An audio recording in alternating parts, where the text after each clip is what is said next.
Êxodo 37. Em seguida, Bezalel fez uma arca de madeira de acácia, com 1 metro de comprimento e 15 centímetros, por 67 centímetros e meio de largura e 67 centímetros e meio de altura. Revestiu-a com ouro puro por dentro e por fora e fez uma moldura de ouro ao seu redor. Mandou fundir 4 argolas de ouro e prendeu-as aos 4 pés da arca, 2 argolas de cada lado. Fez varas de madeira de acácia e revestiu-as com ouro. Passou-as por dentro das argolas dos lados da arca para transportá-la. Fez ainda a tampa da arca, o lugar de expiação, de ouro puro. Media 1 metro e 15 centímetros de comprimento e 67 centímetros e meio de largura. Fez 2 querubins de ouro batido e colocou um em cada extremidade da tampa. Modelou o querubim em cada extremidade da tampa, de modo a formar uma só peça de ouro com a tampa. Os querubins ficavam de frente um para o outro, com o rosto voltado para a tampa da arca. Estendiam suas asas sobre a tampa para cobri-la. Bezalel fez a mesa de madeira de acácia com 90 centímetros de comprimento, 45 centímetros de largura e 67 centímetros e meio de altura. Revestiu-a com ouro puro e colocou uma moldura de ouro ao seu redor. Enfeitou-a com uma borda de 8 centímetros de largura e com uma moldura de ouro ao redor da borda. Fez 4 argolas de ouro para a mesa e prendeu-as aos 4 cantos, junto aos 4 pés. Prendeu as argolas junto da borda para sustentar as varas usadas para transportar a mesa. Fez essas varas de madeira de acácia e revestiu-as com ouro. Fez ainda recipientes especiais de ouro puro para a mesa, tigelas, colheres, vasilhas e jarras para as ofertas derramadas. Bezalel fez um candelabro de ouro puro batido. Todo o candelabro e seus enfeites formavam uma só peça: a base, a haste central, as lâmpadas, os botões e as flores. Da haste central saíam 6 ramos, 3 de cada lado. Cada um dos 6 ramos tinha 3 lâmpadas em forma de flor de amendoeira, com botões e flores. A haste central do candelabro tinha 4 lâmpadas em forma de flor de amendoeira, cada uma com botões e flores. Havia um botão de amendoeira debaixo de cada par dos 6 ramos que saíam da haste central. Os botões de amendoeira e os ramos formavam uma só peça com a haste central e eram feitos de ouro puro batido. Fez também 7 lâmpadas para o candelabro, portadores de pavio e apagadores, todos de ouro puro. Foram necessários 35 quilos de ouro puro para o candelabro e seus acessórios. Depois, Bezalel usou madeira de acácia para construir o altar de incenso. Ele o fez quadrado, com 45 centímetros de lado e 90 centímetros de altura, com pontas em forma de chifre nos cantos entalhados da mesma peça de madeira que o altar. Revestiu o topo, os lados e as pontas do altar com ouro puro e fez uma moldura de ouro ao seu redor. Fez 2 argolas de ouro e prendeu-as nos lados opostos do altar, debaixo da moldura de ouro, para sustentar as varas usadas para transportá-lo. Fez as varas de madeira de acácia e revestiu-as com ouro. Em seguida, preparou o óleo sagrado da unção e o incenso perfumado, usando as técnicas de um perfumista. Êxodo 38. Usando madeira de acácia, Bezalel construiu um altar quadrado para o holocausto, com 2 metros e 25 centímetros de largura e comprimento e 1 metro e 35 centímetros de altura.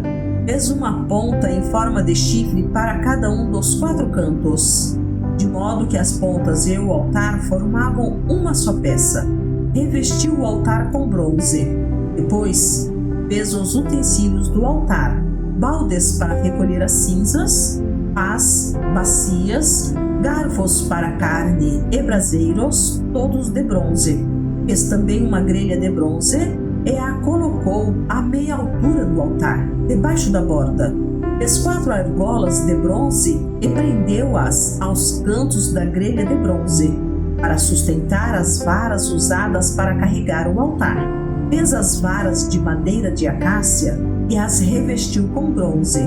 Por dentro das argolas dos 2 lados do altar, passou as varas usadas para transportá-lo. O altar era oco e feito de tábuas.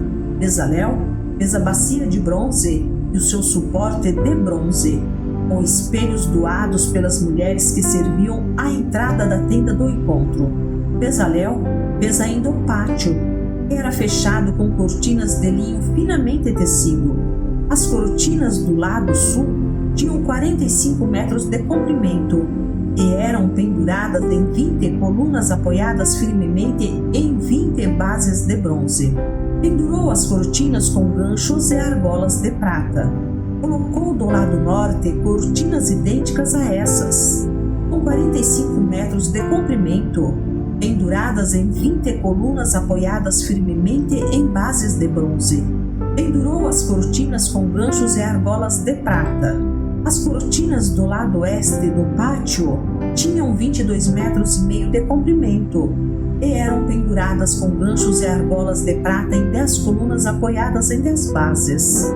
O lado leste do pátio também tinha 22 metros e meio de comprimento. A entrada do pátio ficava do lado leste, situada entre 2 cortinas. A cortina do lado sul tinha 6 metros e 75 centímetros de comprimento e era pendurada em 3 colunas apoiadas em 3 bases. A cortina do lado norte também tinha 6 metros e 75 centímetros de comprimento e era pendurada em 3 colunas apoiadas em 3 bases. Todas as cortinas ao redor do pátio eram de linho finamente tecido. Cada uma das colunas tinha uma base de bronze e todos os ganchos e argolas eram de prata. Os capitéis das colunas do pátio eram revestidos de prata e as argolas usadas para pendurar as cortinas eram de prata. Para a entrada do pátio, confeccionou uma cortina de linho finamente tecido e a enfeitou com lindos bordados de fios de tecido azul, roxo e vermelho. A cortina tinha 9 metros de comprimento e 2 metros e 25 centímetros de altura, como as cortinas das divisórias do pátio. Era pendurada em 4 colunas, cada uma apoiada firmemente em sua própria base de bronze. Os capitéis das colunas eram revestidos de prata e os ganchos e argolas também eram de prata. Todas as estacas usadas para sustentar o tabernáculo e o pátio eram de bronze. Esta é uma relação dos materiais usados na construção do tabernáculo, o santuário da aliança. Os levitas registraram os valores totais conforme Moisés os havia instruído. E Itamar, filho do sacerdote Arão, supervisionou esse trabalho. Bezalel, filho de Uri e neto de Ur, da tribo de Judá, fez tudo exatamente conforme o Senhor havia ordenado a Moisés.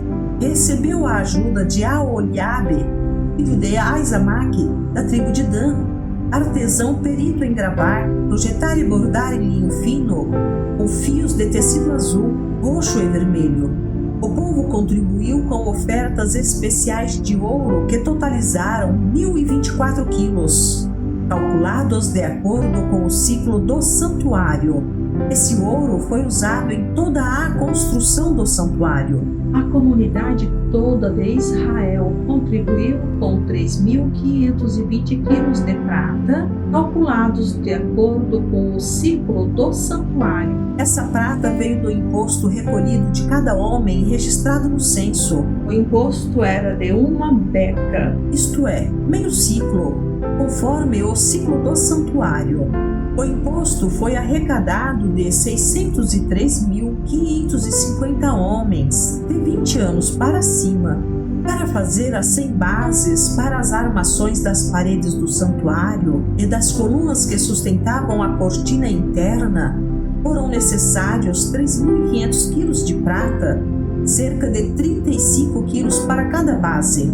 Os 20 quilos de prata restantes foram usados para fazer os ganchos e argolas e para revestir os capitéis das colunas. O povo também contribuiu com uma oferta especial de 2.480 quilos de bronze, usados para fundir as bases das colunas à entrada da tenda do encontro e para o altar de bronze com sua grelha de bronze e todos os utensílios do altar. O bronze também foi usado para fazer as bases das colunas nas quais era pendurada a cortina da entrada do pátio e para todas as estacas ao redor do tabernáculo.